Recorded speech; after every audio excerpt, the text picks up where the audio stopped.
in the story. The characters in the story are three people.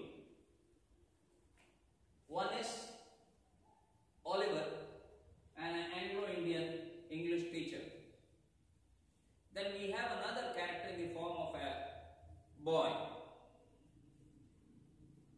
who is being described as having featureless face. Featureless face. I'll tell you what is featureless face.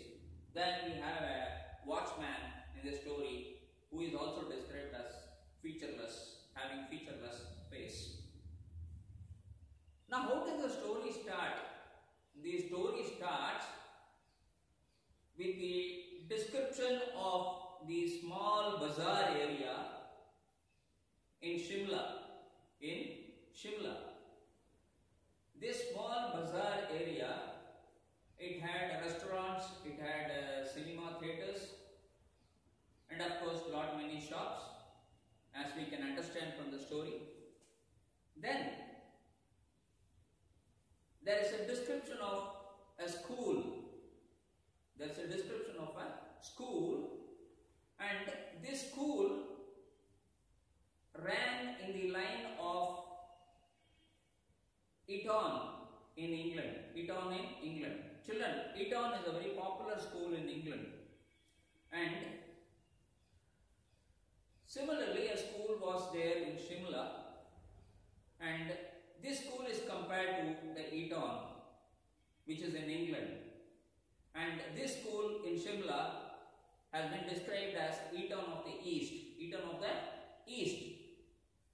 Because this school in Shimla followed the procedures and the formalities as carried out by the school in Eton in England. So, here, as I described, the main character is Oliver here. Oliver is an Anglo-Indian. Who is an Anglo-Indian? An Anglo-Indian is a person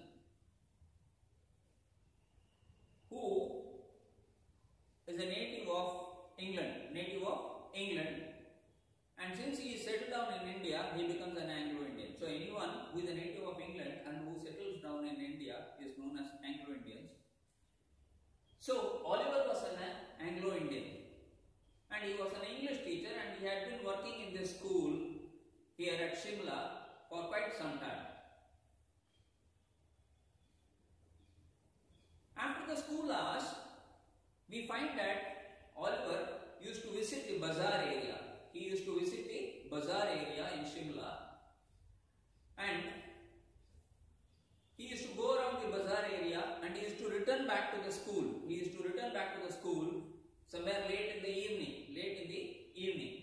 So as usual, one day he had been to the bazaar area and he had been returning back to the school, and he took a shortcut route. He took a shortcut route to the school. And the shortcut route, what was the nature of the shortcut route was that it was full of pine forest. It was full of pine forest, and it was a very shortcut route. And the nature of the shortcut route was that many people avoided coming into the shortcut route because people were afraid because it was a forest area, and secondly, people did not like the weird sound or the unpleasant sound of the wind blowing in the evening, which caused fright in the mind of the people. So people avoided this shortcut route and they took up the main route. But Oliver was not a timid kind of person. He was a very bold kind of person, and he never believed in any imaginations. He believed only in realities. So he always took up the shortcut route, and one day as he was coming in the late evening, it was getting darker, he found something very unusual. And what was the unusual thing? The unusual thing was that he found a boy sitting on a rock and weeping. He was sobbing. So Oliver thought, who was that?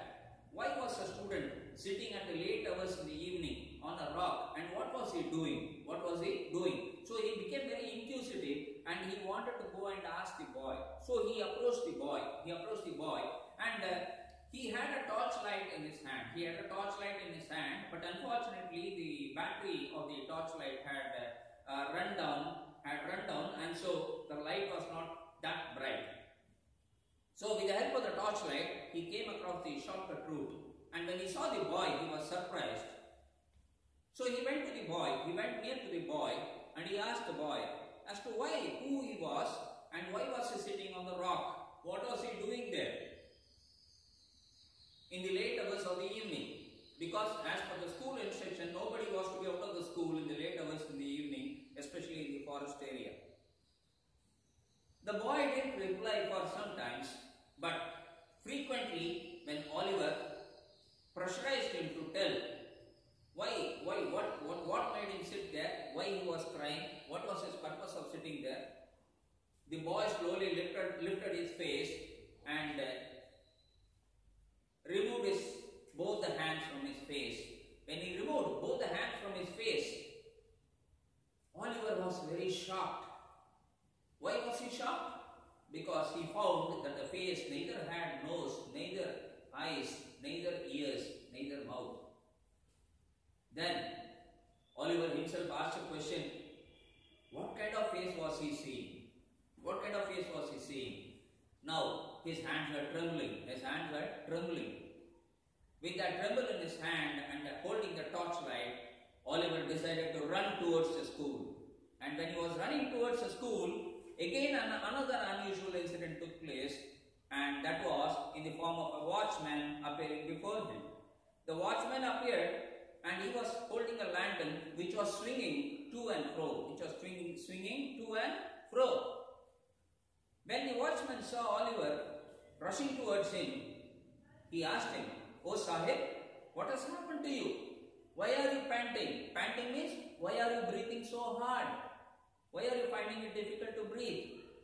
Now, here, Oliver said what he had seen. He said he saw a boy sitting on the rock and his face was very unusual. It had no nose, no mouth, no eyes, no ears, nothing. Then, again, the watchman gave a rude shock to Oliver. He said, "Sahib, does the face look like this?" He lifted his cap, and he said, "Does the face look like this?" Now, he was double shocked. Oliver was double shocked. Why he was double shocked? Because he found the watchman's face also was featureless. It had no nose, it had no mouth, it had no ears, not even eyebrows. And this was the way Oliver found unusual things happening. Now this unusual thing which had happened is what is known as paranormalism.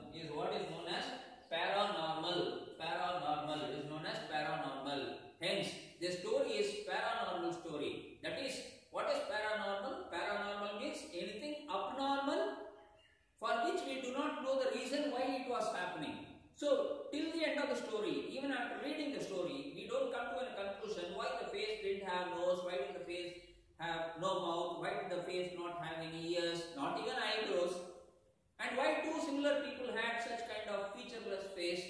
Now, this is all called as paranormal.